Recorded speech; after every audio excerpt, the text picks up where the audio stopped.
Assalamualaikum warahmatullahi wabarakatuh. Kembali lagi bersama kami dari kelompok 15, yaitu membahas tentang makalah etika profesi hukum yang berjudul Penegakan Etika Profesi Hukum. Di sini saya Muhammad Rizky dan teman saya Muhammad Ilhami akan membahas tentang presentasi makalah kita pada hari ini. Kepada Ibu dosen pembimbing mata kuliah Etika Profesi Hukum, yaitu Ibu Hajah Rifqah, yang senantiasa kita hormati. Semoga pian sehat sekeluarga dan teman-teman yang berbahagia pun sehat juga untuk mengikuti mata kuliah pada kesempatan hari ini. Mudah-mudahan semuanya diberkahi oleh Allah Subhanahu wa taala. Amin ya rabbal alamin. Selanjutnya kita memasuki pembahasan pada makalah pada hari ini, yaitu mengenai makna dan urgensitas penegakan hukum etika profesi. Profesi hakim itu adalah jabatan yang mulia. Banyak loh yang ingin mencita-citakan dirinya untuk menjadi hakim. Sekaligus penuh risiko. Jadi hakim itu bukan saja enaknya saja, bukan. Cuma kita itu mempunyai risiko seandainya bisa menjadi hakim.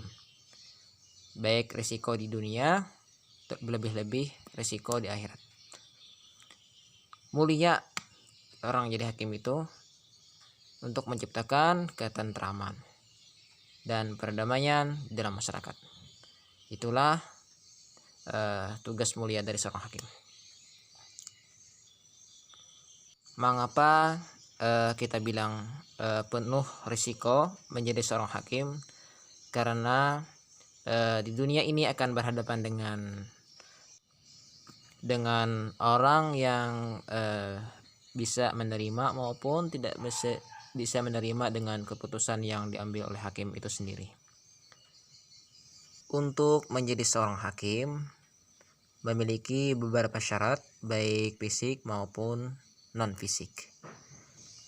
Baik, selanjutnya kita akan membahas tentang pengawasan dan partisipasi publik atas pelaksanaan profesi hukum.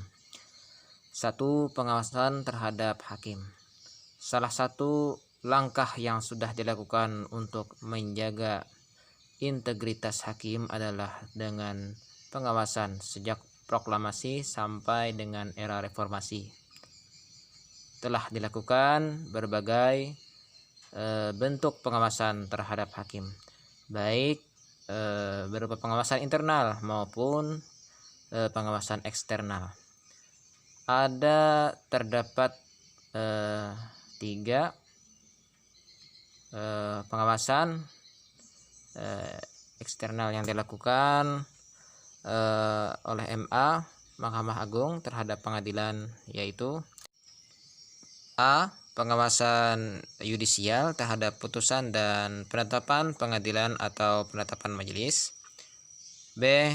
Pengawasan tingkah laku hakim, baik dalam beracara maupun tingkah laku yang merusak integritas pengadilan. C. Pengawasan administrasi peradilan. Pengawasan ini meliputi administrasi penyelenggaraan peradilan seperti register perkara, biaya perkara, eksekusi, dan lain sebagainya yang berhubungan dengan administrasi seperti keuangan dan kepegawaian. Selanjutnya, mengenai pengawasan eksternal, kebanyakan di sini dilakukan oleh pihak luar seperti masyarakat sekitar. Jadi masyarakat ini senantiasa ingin mencari keadilan dengan melakukan pengawasan. Pengawasan ini yang disebut dengan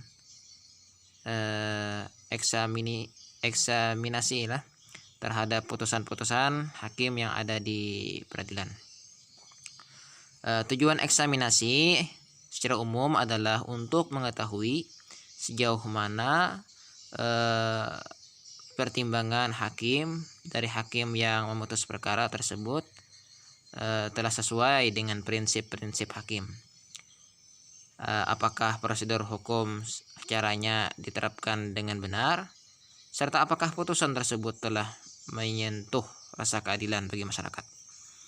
Dengan ini, masyarakat bisa menilai bahwa hakim itu bekerja sesuai dengan pertimbangan yang baik dan secara profesional. Baik, selanjutnya kita membahas tentang pengawasan terhadap advokat lah.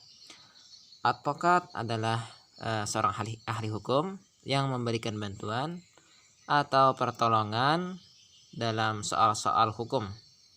Jadi ini membahas tentang semua hukum dan ahli hukum memberikan pertolongan kepada orang-orang yang membutuhkan pembelaan terhadap hukum itu sendiri. Pengertian advokat berdasarkan Undang-Undang Nomor 18 Tahun 2013 tentang advokat adalah orang yang berprofesi memberi jasa hukum baik di dalam maupun di luar pengadilan, yang memiliki persyaratan berdasarkan ketentuan undang-undang ini. Pemberian jasa hukum yang dilakukan oleh advokat meliputi memberikan konsultasi hukum, bantuan hukum, menjalankan kuasa, mewakili, mendampingi, dan melakukan tindakan hukum.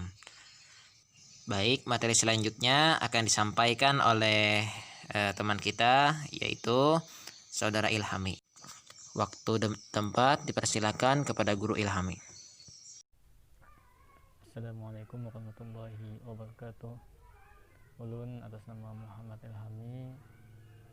Di sini ulun melanjutkan pembahasan yang telah dibahas oleh saudara kita tadi, itu Muhammad Rizky, yang mana makalah kita ini berjudul Penegakan Etika Profesi Hukum, mata kuliah yang dibimbing oleh dosen kita yang tercinta, yaitu Ibu Hajah Rifkah SHIMH. Ulun melanjutkan pembahasan kami, yaitu penegakan oleh kelompok profesi hukum yang bersangkutan. Di sini yang pertama itu aparatur penegak hukum. Aparatur penegak hukum mencakup pengertian mengenai institusi penegak hukum dan aparat penegak hukum.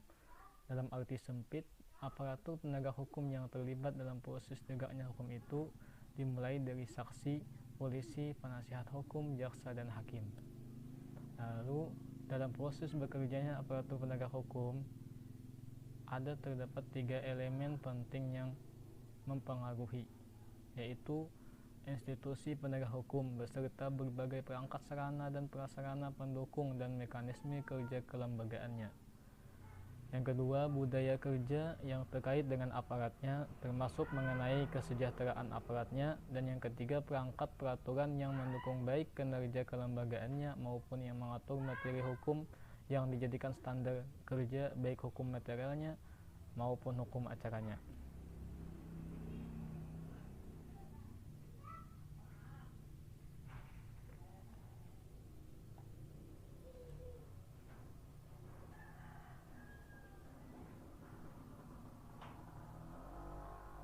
Kedua, lembaga-lembaga penegak hukum.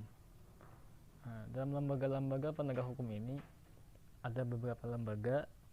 Yang pertama, kepolisian, yang mana kepolisian ini tugas utamanya adalah menjaga keamanan dan ketertiban di masyarakat, melindungi, mengayomi, melayani masyarakat, dan menegakkan hukum. Sebagai aparat hukum, polisi dapat menjalankan fungsinya sebagai penyelidik dan penyidik. Polisi juga berwenang untuk menangkap orang yang diduga melakukan tindak kejahatan. Yang kedua, pelembagaan penegak hukum, yaitu kejaksaan. Jaksa ini adalah alat negara sebagai penegak hukum yang juga berperan sebagai penuntut umum dalam perkara pidana. Kejaksaan merupakan aparat negara yang bertugas pertama, satu, untuk melakukan penuntutan terhadap pelanggaran tindak pidana di pengadilan. Yang kedua, sebagai pelaksana eksekutor atas putusan pengadilan yang telah mendapatkan berkekuatan hukum tetap. Tugas dan wewenang jaksa di bidang pidana antara lain melakukan penuntutan, melaksanakan keputusan hakim yang telah mempunyai kekuatan hukum tetap, melakukan penyidikan terhadap tindak pidana tertentu berdasar undang-undang. Yang C, bagian kelembagaan penegak hukum, yaitu kehakiman. Tugas utama seorang hakim adalah memeriksa, memutus suatu tindak pidana atau perdata. Untuk itu, seorang hakim dalam menjalankan tugasnya harus lepas dari segala pengaruh agar keadilan benar-benar bisa ditegakkan. Jadi seorang hakim dalam menjalankan tugasnya harus terlepas dari segala pengaruh sugukan atau dalam keadaan marah atau mabuk.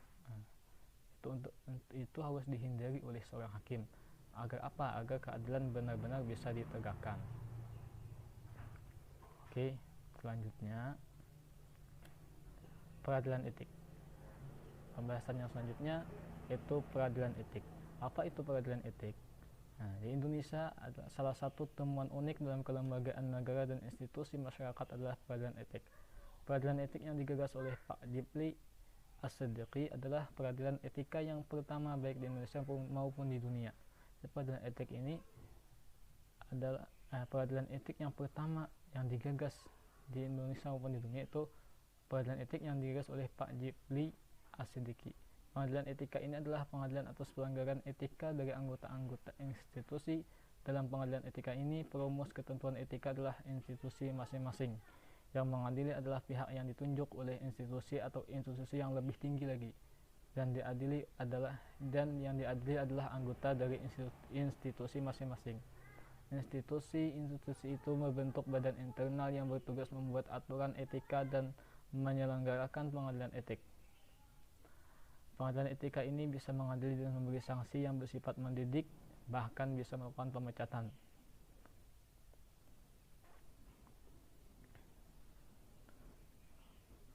Dalam implementasi kode etik di setiap jenis profesi ada saja pelanggaran yang terjadi. Lalu apa sanksi-sanksi yang melanggar dalam peradilan etik ini? Secara umum ada dua jenis sanksi yang mungkin diberikan kepada pelanggar etika profesi hukum. Ini termasuk dalam pembahasan penegasan sanksi pelanggar etika profesi hukum. Yang pertama, jika kode etik yang dilanggar masih dalam pelanggaran moral, maka sanksi yang diberikan adalah sanksi moral juga, berupa misalnya celaan atau pengucilan dari kelompok atau pihak-pihak terkait. Yang kedua, jika kode etik yang dilanggar telah melewati batas moral dan sosial, maka sanksi yang mungkin diberikan adalah sanksi hukum yang lebih parah lagi. Jika benar-benar terbukti pelanggarannya, maka sanksi adalah hukuman penjara atau bisa juga dikeluarkan secara tidak terhormat dari institusinya. Mungkin itu saja yang ulun jelaskan dalam pembahasan kita kali ini. Atas kekurangannya ulun banyak-banyak minta ampun dan maaf. Kalaupun misalnya ada kesalahan ataupun yang tidak sesuai dengan apa yang sebenarnya dalam makalah atau pembahasan kami ini, mohon untuk dibenarkan dan disesuaikan.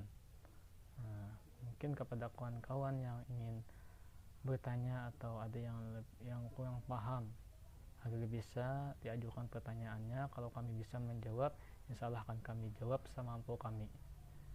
Mungkin itu saja yang kami bisa sampaikan. Terima kasih atas perhatian kawan-kawan semua. Semoga ini menjadi ilmu yang bermanfaat dunia wal akhirat. Akhir kalam, wassalamualaikum warahmatullahi wabarakatuh. Baik, terima kasih terhadap penyampaian makalah yang disampaikan oleh saudara kita Guru Ilhami. Mudah-mudahan dapat dimengerti dan bagi teman-teman yang ingin bertanya, silahkan untuk mengajukan pertanyaannya. Dibatasi 3 pertanyaan dulu, dan kalau ada waktu bisa ditambah dengan pertanyaan yang lain. Akhir kalam, assalamualaikum warahmatullahi wabarakatuh.